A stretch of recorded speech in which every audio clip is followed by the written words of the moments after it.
es una de las crónicas visuales más famosas de la historia. Una obra maestra del mundo medieval que se extiende a lo largo de casi 70 metros.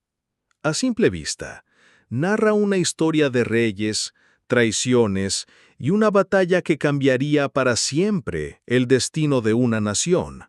Pero el tapiz de Bayeux, a pesar de su fama mundial, esconde un secreto mucho más profundo que ha desconcertado a los historiadores durante siglos. No se trata de lo que cuenta, sino de quién ordenó contarlo. Esta noche, desentrañamos las pistas de un antiguo misterio para identificar a la verdadera mente maestra detrás de esta legendaria obra de propaganda. Para empezar, a pesar de su nombre, el tapiz de Bayeux no es realmente un tapiz tejido, sino un extraordinario lienzo de lino bordado.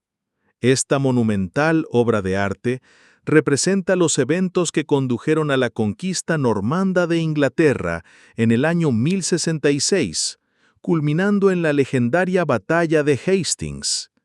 Muestra cómo la muerte del rey Eduardo el Confesor llevó al controvertido ascenso de Harold Godwinson al trono inglés, y cómo Guillermo, duque de Normandía, invadió para reclamarlo por la fuerza.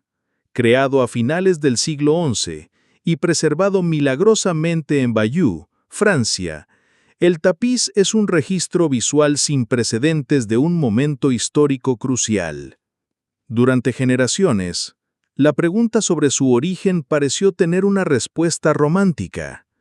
Una leyenda popular atribuyó la tarea a la reina Matilde, la esposa de Guillermo el Conquistador, quien supuestamente encargó la obra a sus damas de compañía.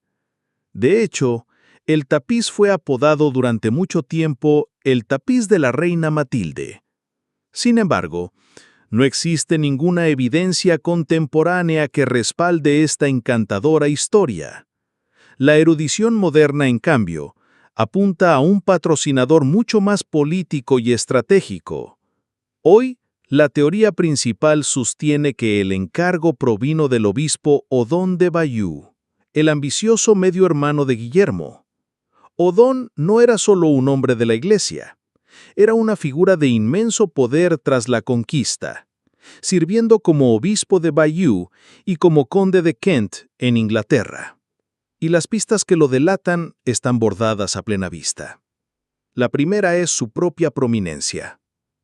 A lo largo del tapiz, Odón es el tercer personaje más representado, solo superado por los dos protagonistas, Guillermo y Harold. Lo vemos en escenas clave, como cuando bendice un banquete para el ejército normando o cuando arenga a las tropas en medio de la batalla. Los historiadores coinciden en que este es un énfasis inusual para un obispo, a menos que él mismo estuviera financiando y dirigiendo la narrativa. La segunda pista es una cuestión de ubicación. El tapiz fue hallado en la Catedral de Bayeux, una iglesia que el propio Odón construyó y consagró en la década de 1070. Esto sugiere fuertemente que la obra fue creada específicamente para ser exhibida ahí, en el corazón de su poder. Pero quizá la pista más contundente reside en los personajes secundarios. En el tapiz aparecen figuras menores sin ninguna relevancia histórica real, como un tal Woodard. Esto es increíblemente significativo, porque los registros históricos, como el famoso libro Domesday, confirman que Woodard y otras de estas figuras menores eran vasallos directos de Odón. Juntos, estos detalles presentan un caso casi irrefutable. El obispo Odón fue quien encargó la obra. Muchos creen que el tapiz se exhibió por primera vez en 1077, durante la dedicación de la nueva catedral de Odón, con el rey Guillermo presente. Desplegar esta enorme crónica bordada en un escenario tan solemne habría impuesto de manera dramática la versión normanda de la historia a todos los presentes. En ese sentido, el tapiz era propaganda medieval en su máxima expresión, diseñada para reforzar la legitimidad del clamo del rey Guillermo, sobre todos los que aspiraban al trono inglés en 1066. El caso contra el obispo Odón parece cerrado. Las pruebas circunstanciales son tan fuertes que la mayoría de los historiadores modernos lo señalan como el cerebro detrás del tapiz. Pero la historia rara vez es tan sencilla, y siempre existen otras posibilidades que acechan en las sombras del pasado. Mientras que Odón es el principal candidato, los estudiosos han explorado otras teorías. Algunos sugieren la posibilidad más directa, que el propio rey Guillermo el Conquistador ordenara el tapiz para conmemorar su aplastante victoria. Otros proponen que un señor normando diferente, deseoso de ganar el favor del rey, podría haber financiado la colosal empresa. Sin embargo, la hipótesis más inusual propone un origen completamente inesperado. Un patrocinador inglés, concretamente Edith de Wessex, la viuda del rey Eduardo y hermana del derrotado rey Harold. Según esta teoría, el tapiz retrata a algunos de los anglosajones vencidos con un sorprendente grado de dignidad, lo que podría insinuar que el patrocinador sentía simpatía por ellos. Es una idea fascinante, un ¿qué pasaría si? De la historia, que imagina el tapiz no como un trofeo de victoria, sino como un lamento velado. No obstante, la evidencia es débil, y la mayoría de los historiadores descartan esta teoría. Y así, aunque el misterio no puede ser sellado con certeza absoluta, las pistas nos revuelven una y otra vez al mismo hombre, el obispo Odón, el poderoso prelado que inmortalizó la conquista de su hermano en 70 metros de lino y lana. El tapiz fue una herramienta para consolidar el poder de una nueva dinastía, una declaración en hilo de que el trono de Inglaterra les pertenecía. Pero el poder, al igual que la riqueza, puede ser sorprendentemente frágil. Poco más de un siglo después, el trono de Inglaterra sería ocupado por un rey cuyo nombre se convertiría en sinónimo de fracaso, tiranía y desastre. Un rey que heredó el vasto imperio de su padre y lo perdió casi todo. Un monarca tan notorio que ningún otro soberano inglés se ha atrevido a llevar su nombre desde entonces, el rey Juan. Su reinado, marcado por la derrota y la rebelión, culminaría en uno de los misterios más perdurables de Inglaterra, la misteriosa desaparición de su legendario tesoro.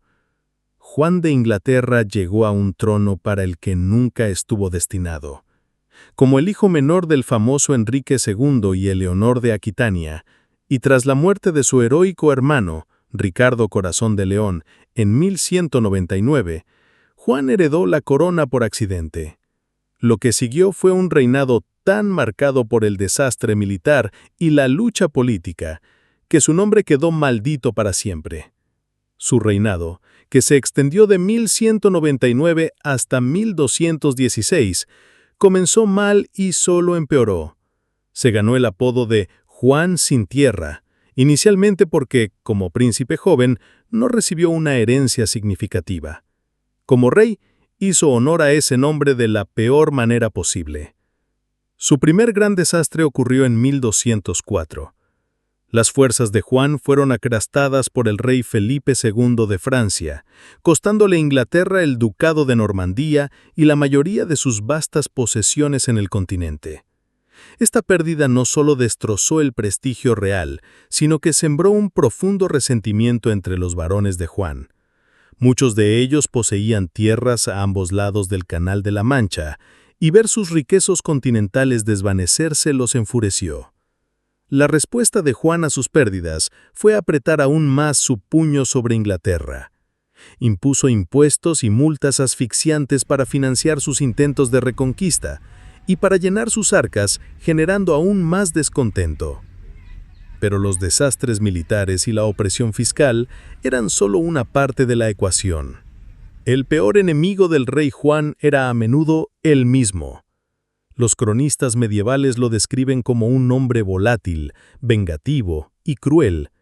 Fue ampliamente culpado por la misteriosa muerte de su sobrino Arturo de Bretaña, un rival en su reclamo al trono.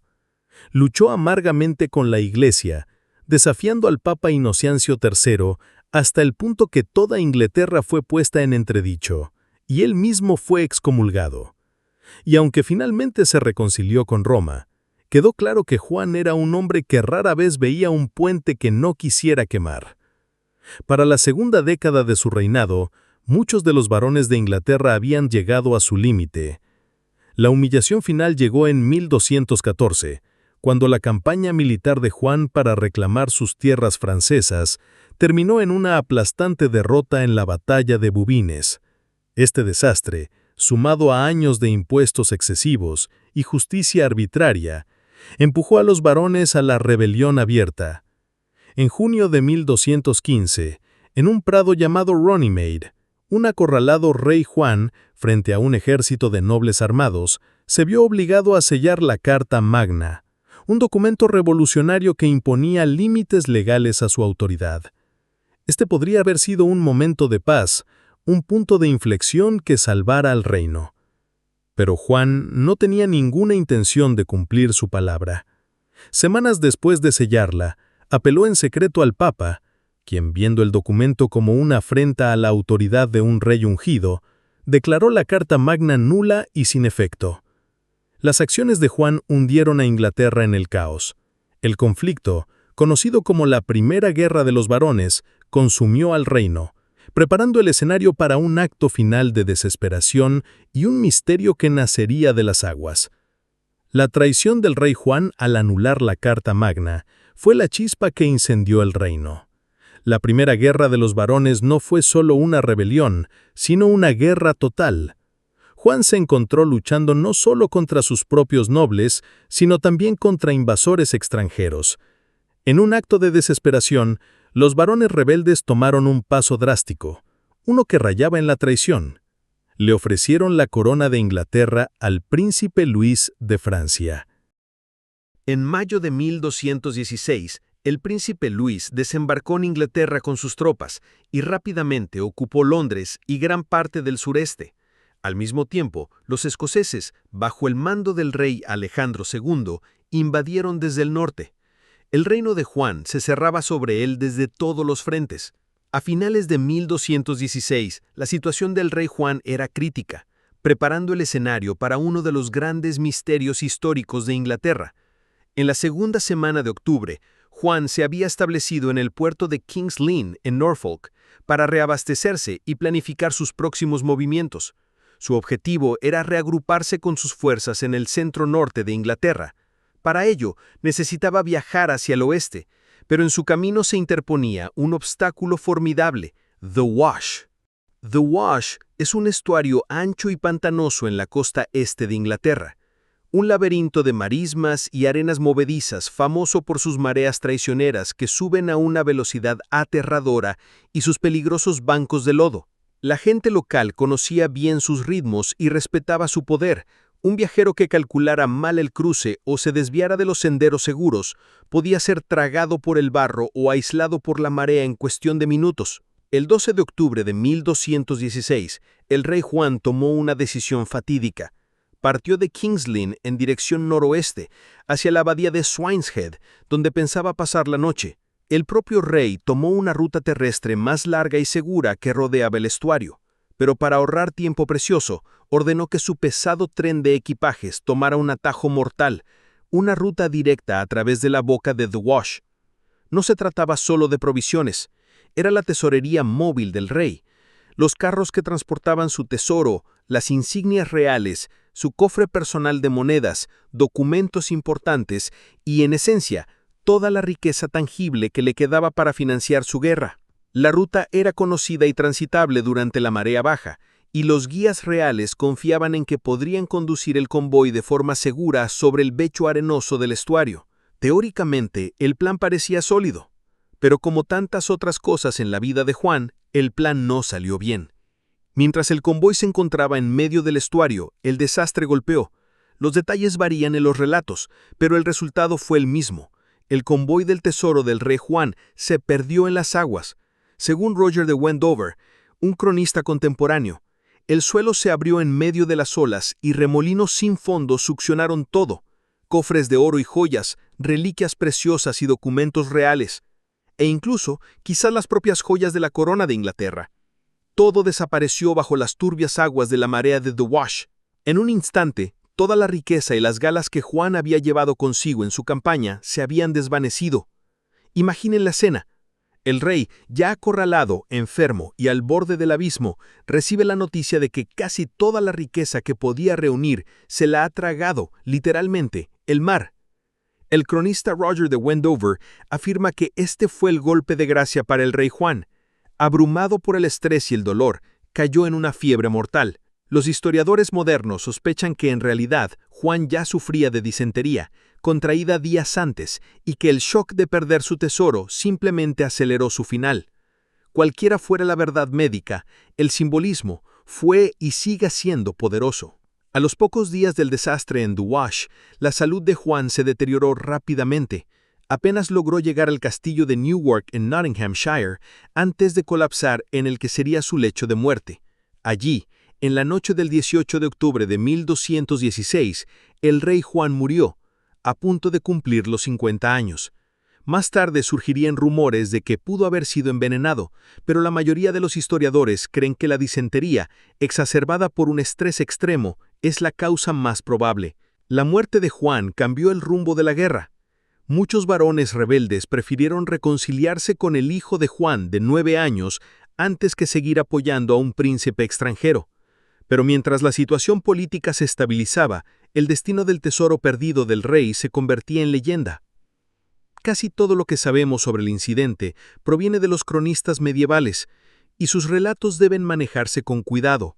El más dramático, el de Roger de Wendover, pinta un cuadro apocalíptico de remolinos y arenas movedizas que lo consumen todo, sugiriendo que la catástrofe fue tan total que ningún hombre sobrevivió para llevar la noticia. Es un relato con un claro tinte de retribución divina, como si la propia tierra se hubiera rebelado contra un rey malo. Sin embargo, otro cronista, Rolf de Coggeshall, ofrece una versión más moderada. Su relato sugiere que, si bien la pérdida fue desafortunada, no fue tan devastadora. Algunos carros y bienes se perdieron, pero no el convoy entero. Esto ha llevado a los historiadores a creer que Wendover, cuyo monasterio no ocultaba su desprecio por Juan, probablemente exageró los hechos para crear una lección moral sobre la arrogancia castigada. La verdad, probablemente, se encuentra en un punto intermedio. A lo largo de los siglos, el tesoro perdido del rey Juan se convirtió en un misterio histórico perdurable.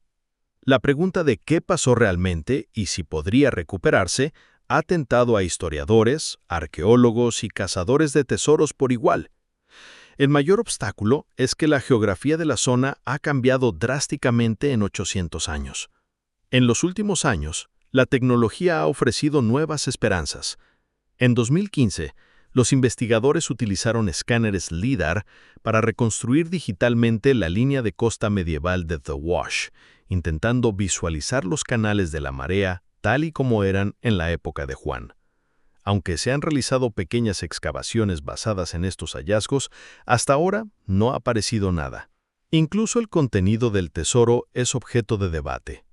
Algunos historiadores argumentan que, para ese otoño de 1216, las arcas de Juan estaban casi vacías. Quizás el convoy transportaba más efectos personales que cofres llenos de monedas.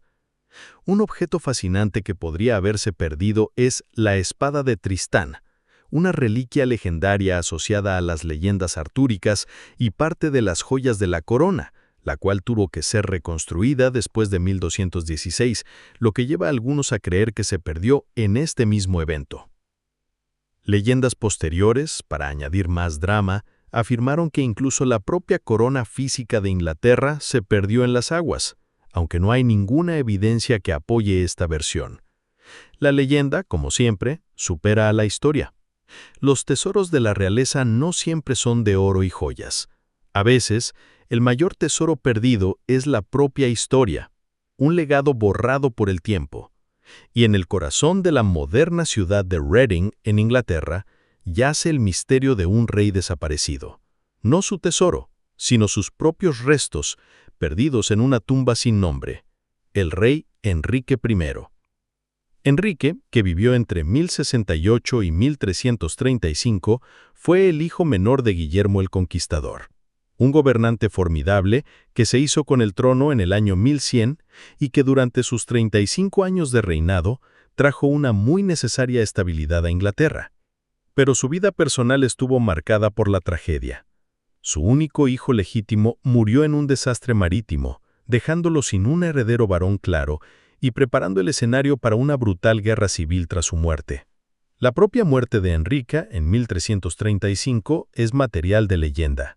Cronistas registraron que falleció en Normandía después de darse un festín de su plato favorito, las lampreas.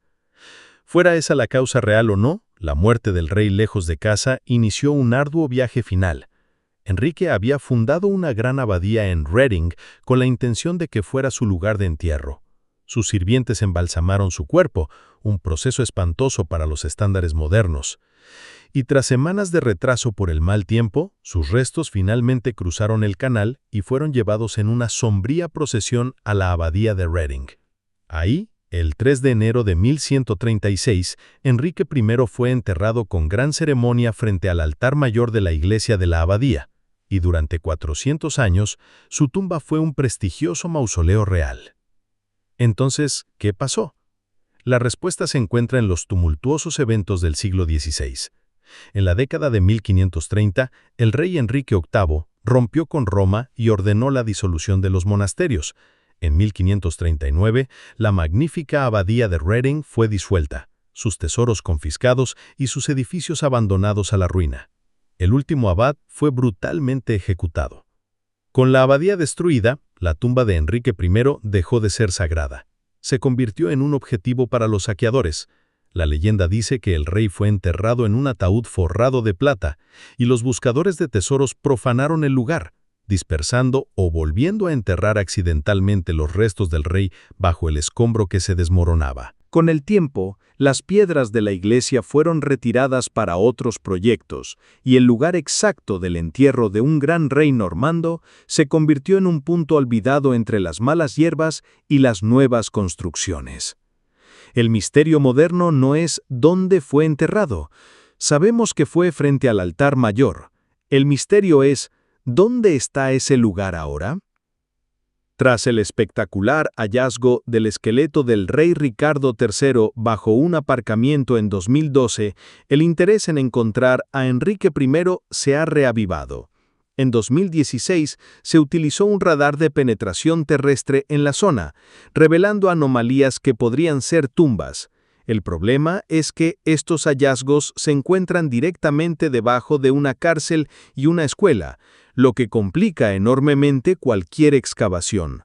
Y así, mientras un rey fue encontrado, otro, el hijo del conquistador, sigue esperando. Estos ecos del pasado nos recuerdan que la historia está llena de secretos que aún aguardan ser descubiertos.